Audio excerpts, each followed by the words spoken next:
with such deafening fury that Dagwood burst through the screen door and took off into the dark. I ran after him, screaming, soaking, covering my head from the pelting ice, but he ran faster than me, even with his bad leg. It was just past 11 p.m. when he tripped the porch light of a neighbor half a mile up the road. They called, shouting furiously into my voicemail about my dog waking them up. But I was busy driving up and down the flooding dirt road, calling his name from the window, trying to catch a glimpse of him in the purple flashes of lightning. A short while later, when I found him, I wanted to call back and explain that he was just scared. But any person who doesn't open a door for a dog in a hailstorm is not the kind of person who would care. It didn't help that I'd never bothered to meet any of the neighbors, of course. Firstly, because their houses were far enough from my trailer that I couldn't see them in any direction. But mostly because I didn't move up there to have neighbors. And most of the time, I didn't. There were 20 lots on the mesa, each anywhere from 8 to 22 acres. Some hadn't been developed at all, while others had ornate adobe homes or wooden cabins that looked like they would be better suited in Jackson Hole. Most of them sat empty for 10 months a year. Vacation homes for folks whose real addresses were listed in California or Park City or New York. But in between the vacant mansions, there were a few folks up there on the mesa year-round. And for increasingly obvious reasons, they didn't like me.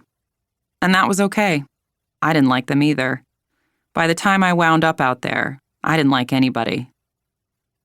In October, the mildest weather window in the desert, some of the lot owners came into town for the annual 72 hours they'd spend in their desert homes. Dagwood had been roving about for months by then, and I'd never heard a word about it, so I continued to sit on the deck each morning with my coffee and one of my pet pythons around my neck, while Dagwood made the rounds.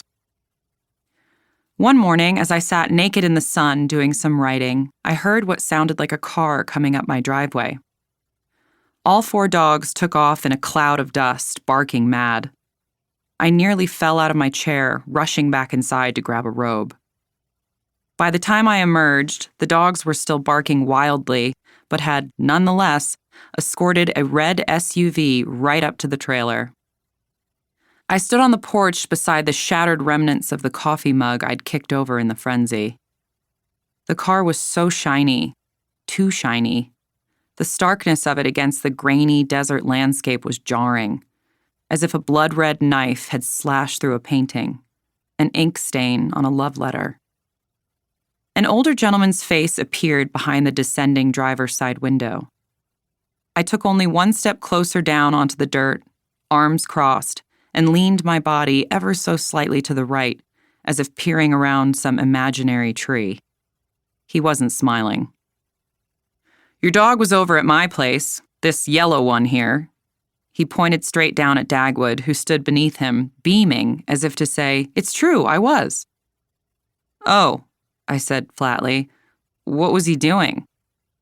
The moment the question came out, I realized how blasé it sounded. It would probably have been best to start with one of those neighborly apologies, but he did crack a brief smile. "Just passing through, I guess." He motioned downward at Dagwood, who was strolling back toward his favorite juniper. I watched the man's eyes as he scanned his surroundings from the safety of his car. The 1986 trailer with the rusty propane tanks. Dog toys scattered throughout the dirt like bodies on a post-war battlefield. The bag of garbage I was taking to town that day slumped against a bush. My big orange van named Bertha, immobilized and dripping transmission fluid into a catchpan, while snakeweed grew up around her 35-inch tires. A chainsaw resting atop a large, dead potted plant, and a sea of panting dog faces beneath his car window. He looked disgusted. I stared down at my bare feet in the dirt. "I'm Mike," he offered. "Bree," I said back, holding up one hand as if we were taking attendance. "When do you think you'll start to build?" he asked. "I don't know," I said back, my eyes still fixed on my feet. He took the hint. "Well, I'm glad he's back. Just keep him on your property, okay?" "Yes, of course, absolutely," I said back hurriedly. The dog